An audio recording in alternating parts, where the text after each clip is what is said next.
Hello and welcome sa You Shall Know the Truth. At ito naman po ang iyong lingkod, si Brother Erwin Silva. At ngayon naman po mga kaibigan, atin naman pong ah, at naman po pag-aralan kung ano ba tong wine of Babylon in Revelation 17. Ito po ay part 1 mga kaibigan. Kasi po ang wine of Babylon kasi is marami po yan. No, marami pong episode yan. At atin po itong isa-isahin para naman po hindi tayo makulangan sa oras. At up po natin lahat mga kaibigan yung ibig sabihin ng wine of Babylon. At ito po, nakabase rin po ulit to sa Revelation 17. No? At ito po ating tingnan mga kaibigan. At ito po ang sabi dyan sa Revelation 17 verse 2. With whom the kings of the earth have committed fornication, and the inhabitants of the earth had been made drunk with the wine of her fornication. Alam natin mga kaibigan, ibig sabihin ng fornication, nagkakaisa po siya. At alam naman na po natin mga kaibigan sa ating mga video, yung Kings of the Earth of Revelation 17, no? Yun po ay ang mga merchants at saka yung mga prime minister at president ng mga nations na nakikipag-ugnayan po sa ganitong sa babae po na Roman Catholic Church. At dito po focus tayo sa wine of fornication. Ibig sabihin po, lahat po ng mga tao sa buong mundo dito sa atin nagiging drunk po ng kanyang wine. Ibig sabihin po, nalasing ng kanyang wine. So ano ba ibig sabihin ng wine mga kaibigan? Ito po, mababasa po natin sa Isaiah 28 verse 7 to 10. But they have also erred through wine and through strong drink out of the way. The priests and the prophets have erred through strong drink. Yun. O ano ba ibig sabihin dito ng Panginoon sa wine at saka strong drink? Literally po ba ito, strong drink and wine? And ito rin po, they are swallow up of wine. They are out of the way through strong drink. They err in vision and they stumble in judgment. So, ibig sabihin po, yung mga papari po at saka yung mga propeta, nagkakamali po, no? Sa mga vision nila. For all tables are full of vomit and filthiness, so that there is no clean place. So, ibig sabihin po, dahil po sa strong drink and wine, yung table po ay marami pong, vomit ba? No? Ibig sabihin, mga lumalabas sa kanilang bunganga na mga unclean o mga marurumi. So, ano ba ibig sabihin dito sa Isaiah na ito, verse 28? Ano ba ibig sabihin ng wine? Ano ba ibig sabihin ng vomit na yan? No? So, ito po, basahin natin sa verse 9. Whom shall he teach knowledge, and whom shall he make understand doctrine, them that are weaned from the milk? So, ibig po pala sabihin mga kaibigan, yung wine po, doctrine po pala. So, yung doktrina po ng Babylon doon sa Revelation 17 verse 2 na namiging drunk yung mga inhabitants of the earth is because, kaya pala, they are drunk sa mga false doctrine nitong church na to. At so, makikita niyo po mga kaibigan na meron pong vomit.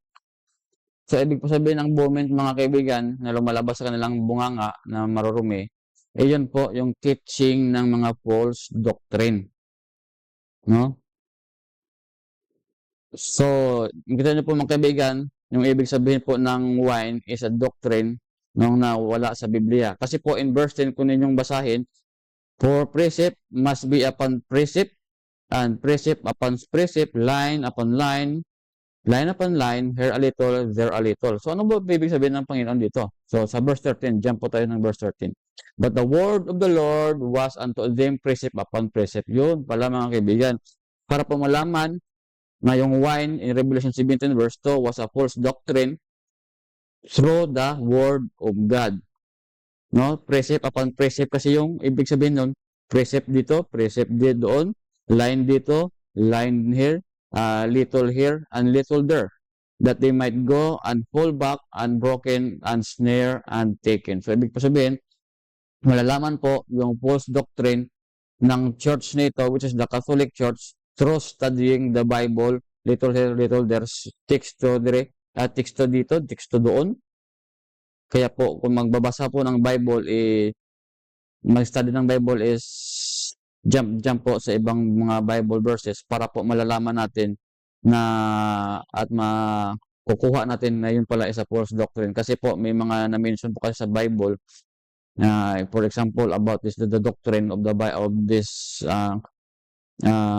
this Babylon, no? Kasi po may mga na-mention po sa Bible, ano po kasi yun spread po kasi yun to understand kung ano ba ang ibig sabihin ng doktrina ng Biblia and to understand na ang Bible po ay hindi kahit iba-iba pong taong nagsusulat nagko-coincide po.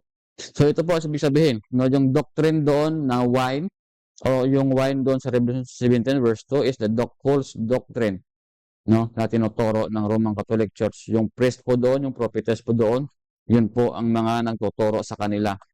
Na yung movement doon na lumalabas na marurumi is ibig sabihin po noon, that is the teaching of the false doctrine of the Roman Catholic Church. So po, tingnan po natin mga kaibigan, nung kailan lang, lumabas po ng bagong doktrina si Pope Leo XIV.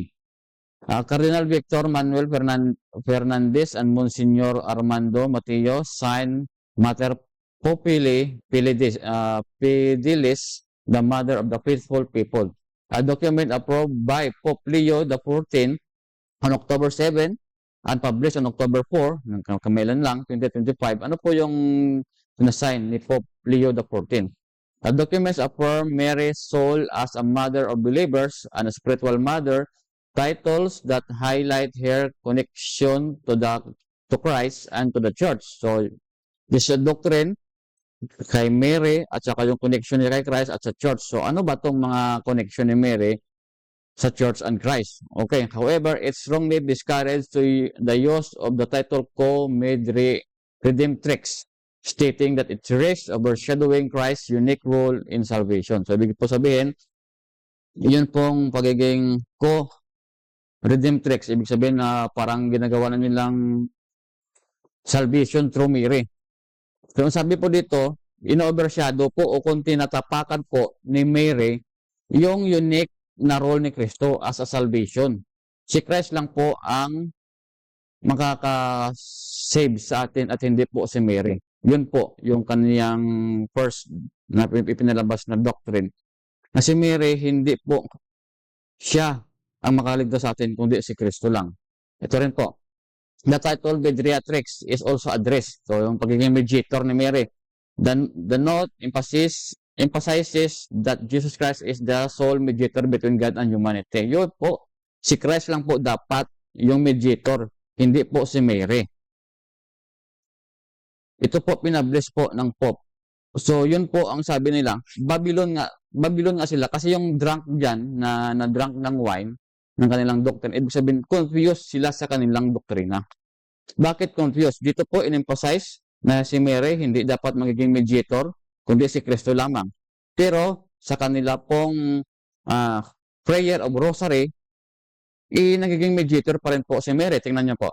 Holy Mary, ito yung line sa ito yung line na mababasa natin o kung pinopronounce ng mga devoted Catholic when they are praying na sa rosary. Ito po, Holy Mary, Mother of God, pray for us sinners. Ibig sabihin po, ginagawa pa rin po nilang mediator si Mary because nag-ask tayo na siya po ay magpa-pray for us. Now, and at the hour of our death, Amen. So, ibig po sabihin, pag sinabi po ni Pope Leo XIV nga si Mary is not the mediator, kundi si Christ, hindi dapat kunin din nila yung line na ito. O kung di kaya baliwalain na nila yung prayer of rosary. Because of prayer of rosary, mga kaibigan, ipinapakita pa rin po nila na si Mary kanila pa rin pong mediator. Yun, confused po sila sa kanilang doctrine. That's why tinawag po silang wine, na drunk po sila. Ibig po sabihin, pag lasing ka, hindi mo na alam kung anong tama at mali. Ito po, hindi nila alam kung anong tama at mali nilang doktrina. Sinasabi nila na si Mary hindi dapat maging mediator, pero sa kanilang prayer of rosary, si Mary pa rin ay kanilang ginagawang mediator. At nakita niyo po diyan mga kaibigan, he is the mother of God daw. So, okay, basahin natin po kung saan po, kung kanino pong title yung mother of God na yan. The goddess Diana of Ephesus is a syncretic figure, a combination of a Roman goddess Diana and the Greek goddess Artemis with strong local Ephesian traditions. The Ephesian Artemis was the mother goddess. Yun. Figure associated with fertility, nature, and city life. So, yun pala, hindi po title ni Mary yung Mother of God. Kasi si Mary, hindi po siya Mother of God. Mother po siya ni Jesus as a human being. Kasi pag Mother siya of God, ibig sabihin si Mary nag-exist na before pa of creation.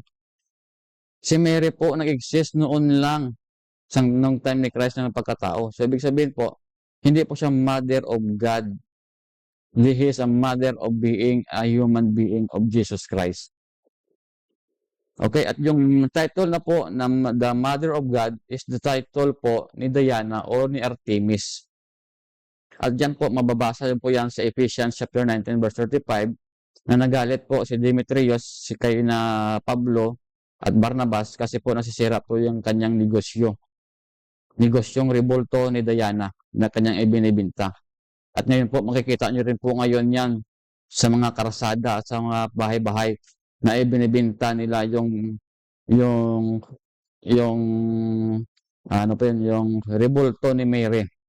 Diyan po nanggaling yan kay Demetrius. Si Demetrius po ay nagbibinta ng rebulto ni Diana. At galit na galit siya kay Pablo at saka kay Barnabas kasi po wala nang taong bumibili sa kanya ng rebulto kasi po tinatapakan na po ang kanilang doktrina ni Pablo. Ito po basahin po natin. Ephesians 19 verse 35. Ephesians is a worshipper of the great goddess Diana and of the image fell down from Jupiter. Yun po. Kay Diana po yung title, hindi po yun kay Mary. Sabihin po sabihin, yung si Mary ng Roman Catholic Church was a Diana or Artemis of Ephesus. That is idolatry, mga kaibigan. Ito rin po, focus muna tayo kay Mary, no? Yung iba naman pong doktrina nila, tatalakay naman natin po sa sunod nating video. Ito po, Mary is called the Mother of God, Theotokos, yun po, noong 531 AD from the Council of Ephesus. Because she gave birth to Jesus, yun po, kasi po, na-birth niya si Jesus Christ, that's why tinawag siya na Mother of God, no? The divine Son of God, Jesus Christ, a single divine person who has both human and divine nature. AI overview. Ito po, yung title ni Mary na Mother of Gods, ito po yung Theotokos. Nagkalat po sa iba't ibang lugar po yan after the fall of Babylon. Before kasi na-fall yung Babylon ng time ni Nimrod, ito po yung kanilang doktrina. At yung batang po niyan, si Tammuz po yan, at saka si Semiramis. At yung na-fall na yung Babylon, no? Yung mga language, nag-iiba na yung mga language. So, inadapt po nila itong religion ng Babylon. That's why, kung saan ka man dyan, sa lugar na yan, ikaw po ay nadadayaan ng doctrine of Babylon. Meron po dyan Pilipino na mayroong bitbit na bata. At ito po isang patunay na ito pong doktrina ay nag-spread na po anywhere after the fall of Babylon. Yung nag-mix na po ang lingwahe. Ito po mababasa natin sa The Two Babylon, Section 2, Chapter 2, Section 2, The Mother and Child, the original of the child by Alexander Slap. The Babylonians, in their popular religion, supremely worship the goddess mother and a son, who was represented in pictures and in images as an infant or a child and his mother's arm. From Babylon, this worship of the mother and the child spread to the ends of the earth. So, kung inyo pong makikita mga kaibigan, ito po, nag-spread na po around the world because of that Babylonian doctrine. Okay, at sa Roman Catholic po, yan po si Mary and Jesus. That's a Mother Perpetual Help. At yung Mother of Perpetual Help po, may binigay po siya isang araw to worship that image Perpetual Help. And that day is Wednesday. Mga kaibigan, ibig po sabihin, Miyerkules po yung ibinigay na date to worship that image, mother and son, o kung tinatawag nilang Madonna and child. Okay. The use of legal language for Mary dates back to the 4th century. The Council of Ephesus in the 5th century, yun po, doon po nag-umpisa, na si Mary, the Mother of God, by defining Mary as Theotokos, the Mother of God, provided a foundation for the title. It became popular in the Middle Ages. Naging popular na po yun through prayers and art. In 1954, Pope Pius XII formally established the feast of Queenship of Mary in his encyclical Ad Caeli Reginam, connection to the to her assumption. So ibig po sabihin si Pope Pius the 12 po, ginamit niya po yung Mary, the Mother of God, para ma-declare po siya na nagiging Queen of Heaven. Alam naman natin po mga kaibigan, kung balikan niyo po yung ating video na Universal G of Freemasonry, siya po, si Pope Pius XI included po na maging sa Freemason na grupo, Secret Society. At sabi po ni Gano, yung Universal G of Freemasonry po, dyan po si Lucifer. So nakita po natin mga kaibigan, this is the Luciferian teaching na si Mary was the Queen of Heaven. Bakit po? Tingnan po natin mga kaibigan. Sa Wikipedia, ito po yung patunay ulit, no?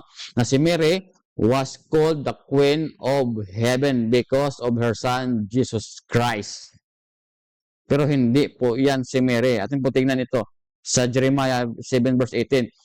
The children gather wood and the father kindle the fire and the woman knead their dough to make cake to the Queen of Heaven and to pour out drink offerings to the gods that they may provoke me to anger. So ibig po sabihin mga kaibigan, pag once si Mary kinonsider niyo po na Queen of Heaven, ang Diyos po ay nagagalit sa inyo. Kasi po yung Queen of Heaven na yan, that was a pagan title to Astoreth. O si Astarte, si Miramis, Isis. Yan po is a pagan title, not the title of a Christian. That's why po sa Freemasonry natin na video, the Universal G of Freemasonry, na si Pope Pius XII was included or was the member of the Freemasonry Secret Society ang nag-worship kay Lucifer. That's why binigay niya po yung title na si Mary was the Queen of Heaven. That was the pagan title. And if you worship that, you are worshiping Lucifer. Okay, ito rin po. AI overview. Astarte was a major Canaanite and Phoenician goddess widely known as the Queen of Heaven. Yun po, hindi po yun si Mary. So, basahin nyo na lang po. I-post nyo lang tong video na to at basahin nyo lang po. Kasi wala na pa tayong oras. Yan po mga kaibigan. Yung Queen of Heaven po na nandyan sa kanilang wine of Babylon o kung yung doctrine ng Roman Catholic Church. Very confusing doctrine. You are worshiping the devil by acknowledging Mary as the Mother of God and Mary was the Queen of Heaven. Marami pa po yan. Assumption of Mary. Ano pa po? Yung Assumption. Immaculate Conception of Mary. So marami pa po yung mga doctrine sila about Mary na that was the title of the pagan goddess that exists in the time of Nimrod. Yan po mga kaibigan, sa part 2 atin pong subaybayan kung ano pa pong ibang false doctrine ng Roman Catholic Church na ina-adapt po halos ng buong sanlibutan. Ulit po, ito po si Erwin Silva, and you shall know the truth.